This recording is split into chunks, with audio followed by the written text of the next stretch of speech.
बिहार में एक तरफ जहां सीएम नीतीश के इस्तीफे की चर्चा चल रही है, तो वहीं दूसरी तरफ बीजेपी अपनी तैयारियों में जुटी हुई है। नमस्कार, न्यूज़ 4 नेशन देख रहे हैं आप और मैं हूं सानिया आपके साथ। तो देखिए, जैसे कि आप लोग जानते हैं कि बिहार में लगातार सीएम नीतीश के इस्तीफे की चर्चाएं चल रही हैं। कई तरह की चर्चाएं चल रही हैं कि सीएम नीतीश कुमार कब देंगे इस्तीफा, ये तो सबसे मेन मुद्दा है। उसके बाद जब ये चर्चाएं चल रही हैं तो इसके साथ साथ ये भी बातें सामने आ रही है कि 10 अप्रैल को वो राज्यसभा के लिए शपथ लेंगे, उसके बाद फिर वो वापस बिहार आएंगे और वहां पे फिर सीएम पद से इस्तीफा देंगे। उसके बाद विधायक दल की बैठक होगी और उसमें अगले सीएम पर चर्चा होगी, फिर अगले सीएम के नाम पर मुहर लगेगी। लेकिन इसी बीच अब एक और बड़ी खबर सामने आ रही है और ये खबर दिल्ली से सामने आ रही है। कहा यह जा रहा है कि जब सीएम नीतीश कुमार दिल्ली जाएंगे, राज्यसभा के लिए शपथ ग्रहण लेंगे, उसके बाद जो है बीजेपी अपनी तैयारियों में जुटी हुई है। एक बड़ी बैठक करने वाली है, कोर ग्रुप की मीटिंग होने वाली है जिसमें नितिन नवीन और इसके साथ ही साथ अमित शाह भी होने वाले हैं। यानी कि फ्यूचर तैयारियों में जुटी हुई है बीजेपी।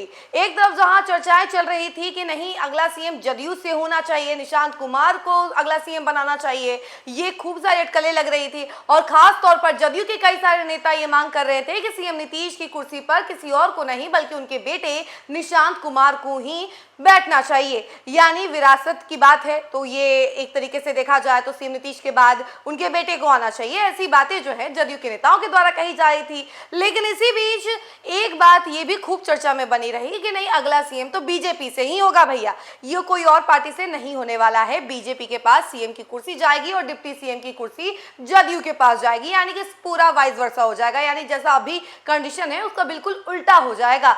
डिप्टी सीएम का पद जदयू में आ जाएगा और सीएम का पद बीजेपी में चला जाएगा, तो अगला सीएम बीजेपी से होगा।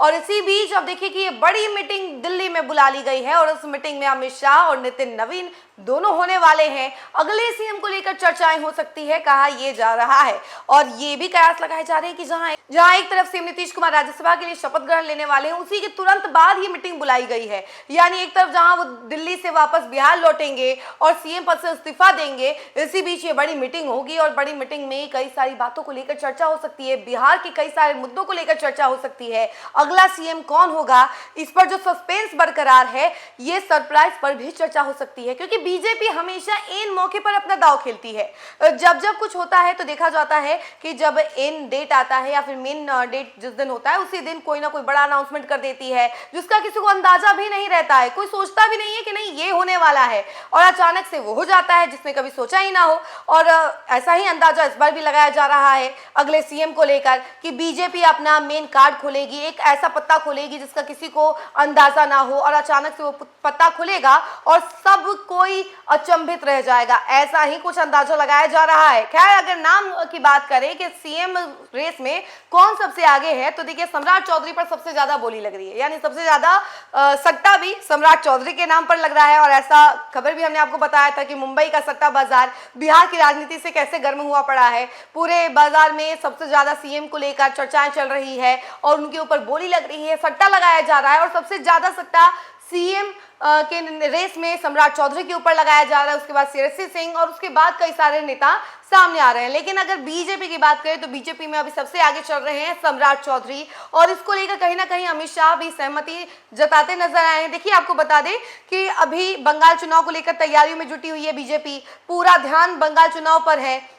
इसके साथ ही साथ बिहार में अगला सीएम कौन होगा इस पर तो ध्यान है ही, लेकिन इससे ज्यादा बंगाल चुनाव में है और इसमें स्टार प्रचारक की भूमिका जो है सम्राट चौधरी निभा रहे हैं।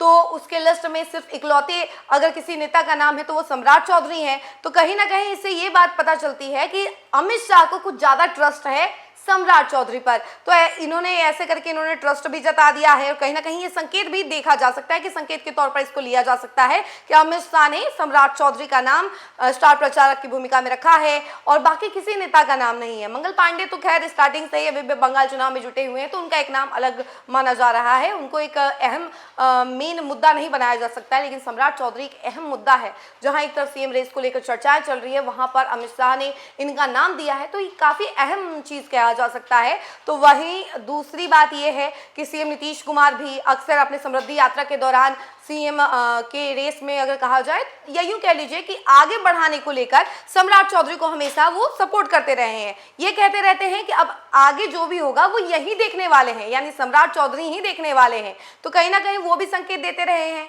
अब ये भी कहा जा रहा है कि सीएम नीतीश कुमार ही अगला सीएम डिसाइड करेंगे, उन्हीं के पास पूरी जवाबदारी है, वो पूरा डिसाइड करेंगे, उसके बाद जो होगा वही देखेंगे। लेकिन बीजेपी ऐसे गुप्त मीटिंग करने वाली है, कोर मीटिंग बुला रही है, उसके बाद ये मीटिंग में मेन सीएम फेस को लेकर चर्चाएं हो जाएंगी। तो कहीं ना कहीं सीएम नीतीश तो साइड किक हो ही गए ना, इसमें तो सीएम नीतीश की कहीं भूमिका नहीं होने वाली। बीजेपी अपनी मीटिंग कर रही है, अपना पूरा तैयारी करने लगी हुई है, उसके बाद सीएम नीतीश के सामने एक नाम रख दिया जाएगा और सीएम नीतीश उसमें सहमति दिखाएंगे या नहीं दिखाएंगे ये तो वक्त बताएगा।